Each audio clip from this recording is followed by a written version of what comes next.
Os irmãos com a paz do Senhor.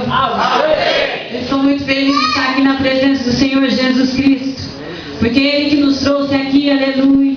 É para aquele mesmo Deus, é por Ele, aquele Deus maravilhoso, que veio em forma de homem, para trazer o amor, para trazer o caminho da salvação, que muitos já estavam perdidos. É por Jesus que estou aqui, aleluia.